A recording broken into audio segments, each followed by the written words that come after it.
Well, hello, friends. Well, after landing yesterday in Amarillo, Texas, we are back in the sim. And you'll notice it's awfully quiet.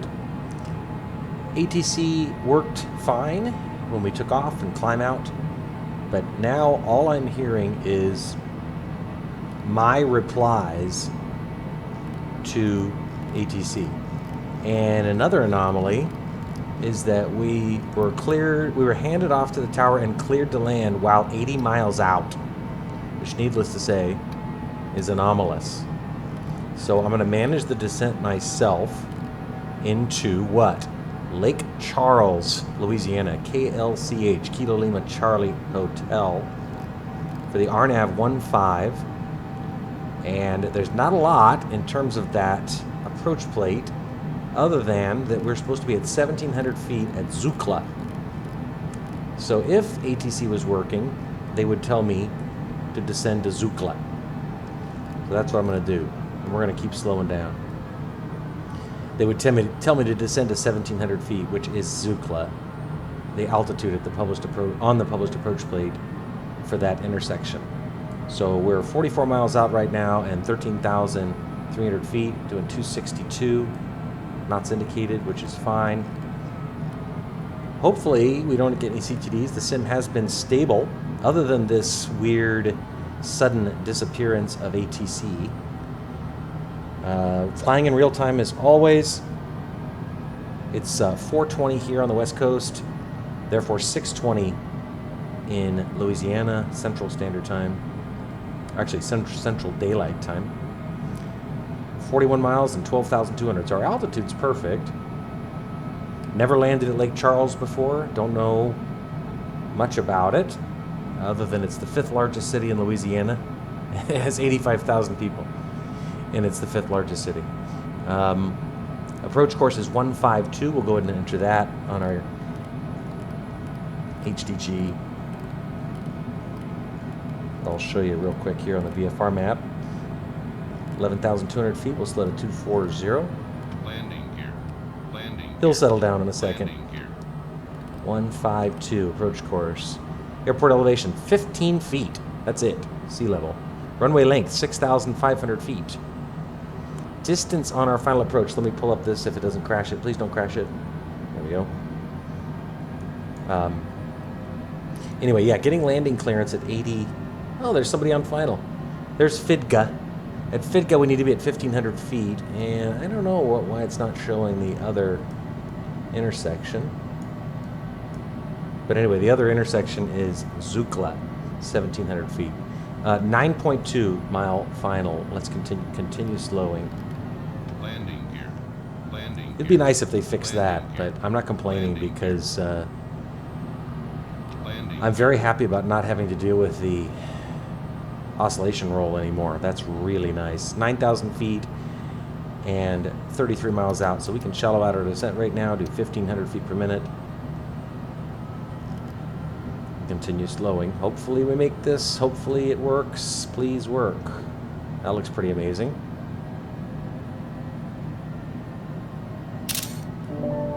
Pretty amazing. Weather in Lake Charles, Louisiana is very pleasant. Get to that in just a sec. Hopefully we get a chance to actually, experience the weather by landing. Weather in Lake Charles is 84 degrees and drizzle. Actually, I don't know where this must have just come in, because when I checked it last time, it was 81 degrees and partly cloudy. Winds are out of the south at 2 miles an hour. 59% humidity. Sun sets at 6:34, so I expect us to be on the ground here in about 9 to 10 minutes, approximately. Continue slowing. 7,300 feet, 28 miles. We'll shallow out our descent rate even more to 1,000 feet per minute. Slowing to 210. Yeah, weird that the radio stopped working. Look here on the transcript. Cleared to land, runway 15, but you are 80 miles northwest. Or I announced that I was 80 miles northwest and I got cleared to land, so that's really weird. Slow to 200. You see here on the MFD, 25 miles out now, 6,400 feet. Shallow out even more, 800 feet per minute. Very gentle, measured descent. Now 200 knots set.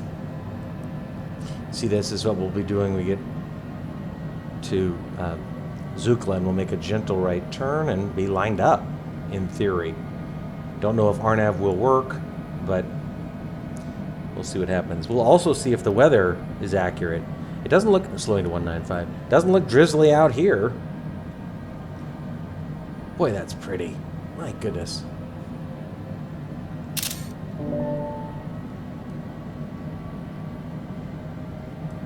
Ah, it's just gorgeous.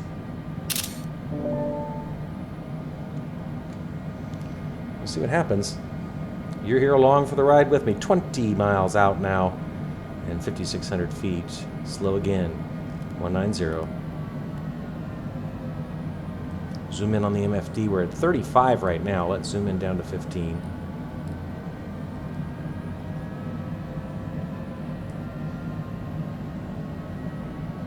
Hold at 190 for now. This has become the most tense time for me because if it CTDs now, I'll be really bummed. We took off from Amarillo 1 hour, 7 minutes, 49 seconds ago. Minimums are like 240 feet or something like that. I'm not going to enter them because if I do, it'll obliterate, I've now learned, my wind information from the PFD. I don't want that. Just 18 miles out now, we'll slow to 185. And then 180 will be in the flap deployment speeds at that point. Getting ready to start our right turn. We'll turn off our half bank mode. As I'm fond of saying, I don't care about little stuff. That stuff all gets sorted out eventually. It's just the CTD that is just absolutely gut-wrenching.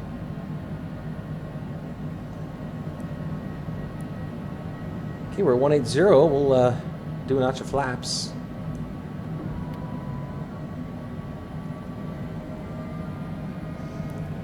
Yeah, anyway, it goes without saying that it's not typical to get landing clearance 80 miles out. 4,300 feet now, 15. Let's increase our descent rate now. 15 miles out, 4,300 feet. You want to be at 3,000 at 10, so we're good. Slow to 175. Get our landing lights on. And depressurize.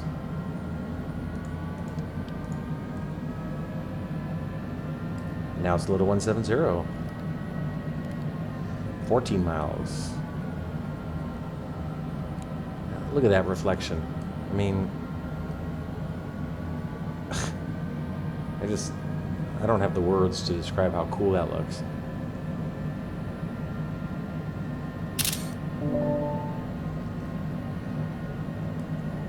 "13 miles now, 3,400 feet. We'll shallow out the descent rate again, down back to 800. Rather be slightly, I feel like we should be turning. Why are we not turning?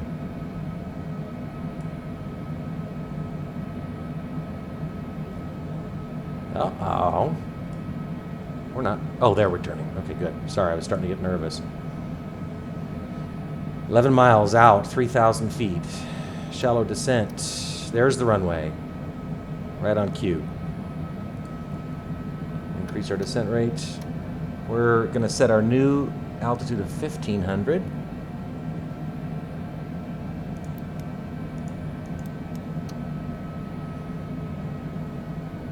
Doing just fine. 10 miles out now, 2,700 feet. Shallow out the descent rate, 700 feet per minute. Not getting any RNAV information. Just that magenta diamond staying stubbornly low. 9.7 miles out, slow to 165. We'll go outside, we'll put our gear down. Look at that picture. Good grief. Gear's down.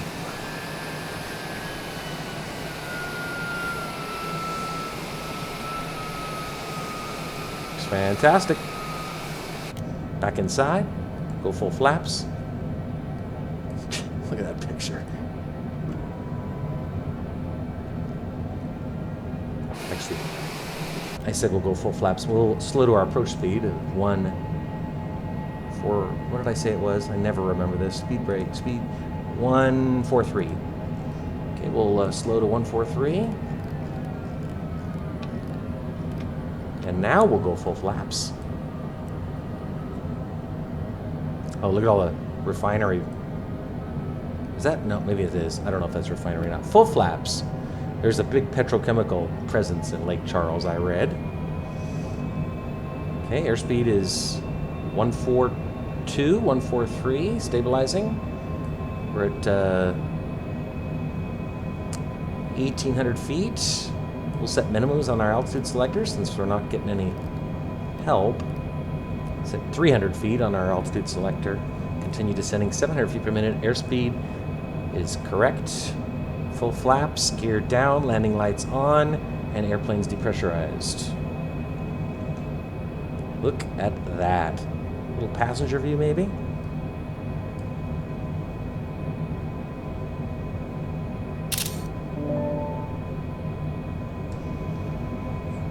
Yeah, anyway, like I said, this is the most tense time for me.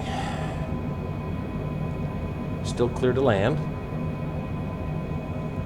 And actually, you know what? We did get RNAV assistance, so we'll switch this over to APPR. Shallow out the descent rate even more to try to grab it. I don't know if you can see. We got GP identified. There's the outer marker indicator. 1,200 feet AGL. As this drifts down, this should turn green. We'll see if that happens. It's okay if it doesn't. We'll zoom in on the MFD. Down to 2. And it did turn green. So we're on the glide path now, established on the RNAV. Now's when it really gets tense, because if I get a working... 2 mile final. If I get a working RNAV, I do not want it to drop the desktop. Not that I ever want it to drop the desktop. Wait for the... We'll disconnect the auto throttle at this point. Wait for the 500 call out.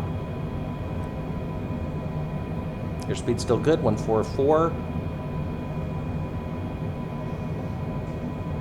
Lined up, runway in sight, no poppies or vossies. 500. Autopilot. Red flashing indicator, reflecting autopilot disabled. I'm going to follow that magenta diamond, just make sure we stay on the glide path. 6,500 foot long runway. That's long enough. Not long, but long enough.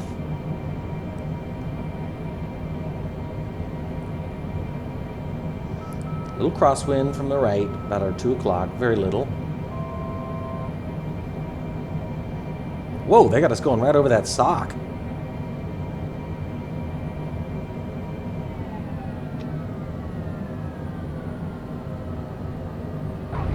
Here we go. Spoilers are up. Reversers. Gonna be exiting left on a high speed coming up.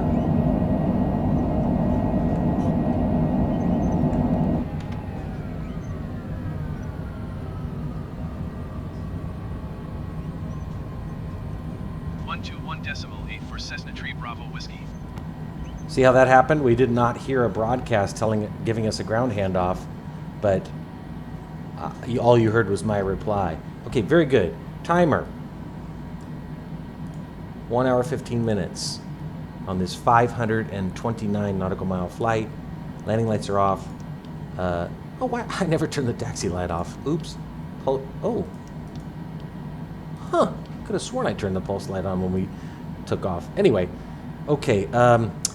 Let's go outside briefly and bring in those spoilers. Welcome to Lake Charles, Louisiana. 6:33 p.m. Go back inside. Bring in those flaps. Boy, is that pretty. Goodness gracious.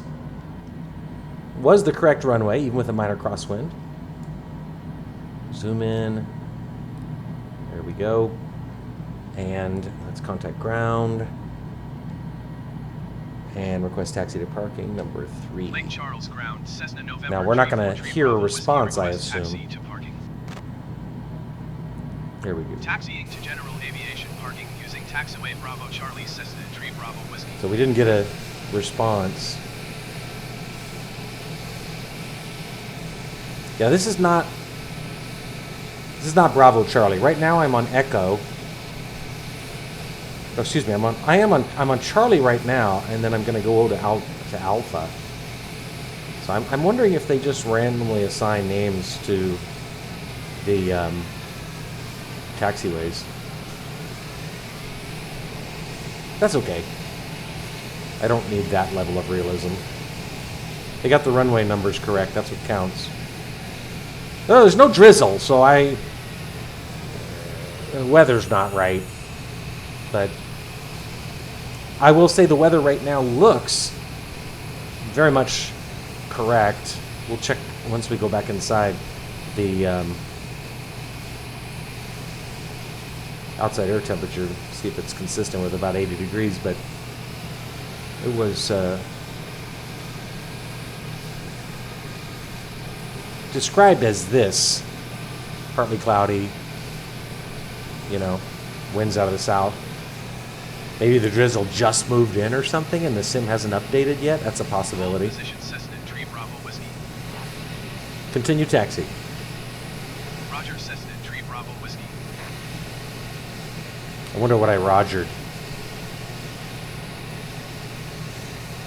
Now we're almost parked and able to declare a second successful flight since SU6. Parking lot. Look at that. It's a pretty good level of detail for a tiny little airport. Lake Charles, Louisiana. I mean, it's just a regional airport. I like the parking lot. Little gates right here, jetways. Okay, parking or taxi lights off.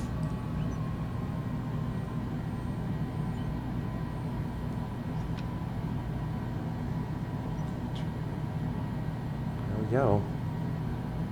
Landed just before sunset.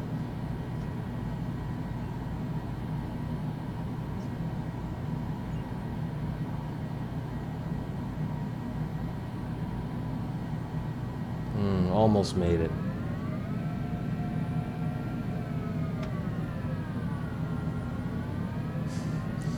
I never want to go barreling into anybody.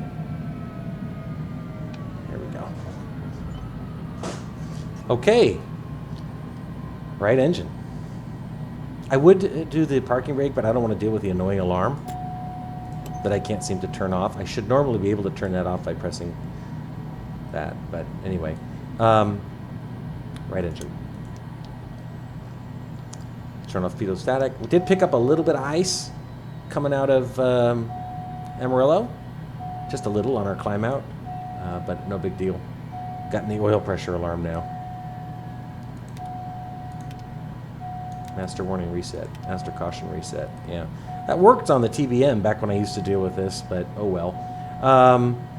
Okay, and lights. Turn off recognition and anti-collision.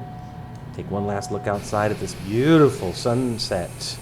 Landing at Lake Charles, Louisiana. And now, to go read all I can about Lake Charles, Louisiana and see where and what I should expect. If the sim continues behaving, which it is, I mean, yeah, we lost ATC, and yeah, there's a few little weird things popping up here and there, but there's no oscillation roll, and it's stable, which is key. So we'll kill the left engine and drop to the logbook screen. There we go. Interesting, I'm not getting landing credits, second time in a row. Got the day takeoff credit, but did not get a landing credit. That's strange. This landing thing is now stuck at 47. I've been robbed of 2 landings. Anyway, KAMA, KAMA, Amarillo, Texas to KLCH, Lake Charles. 1 hour, 15 minutes, 29 seconds. Hope everybody's doing okay. Hope it's Friday. Friday, what is it? Friday, October 22nd. I hope you have a great weekend. And, weekends are relaxing and fun, but they can be hard for some people. So I hope that this one's not. And if we fly tomorrow, which I'm hoping we will, my plan is to go to Jackson, Mississippi. It's part of my ongoing Contiguous 50-state visit. Contiguous, one state connected to another, flying only to another state that shares a border with the state from which I departed. So we'll see how that goes. Anyway, hope you have a good weekend. Take care.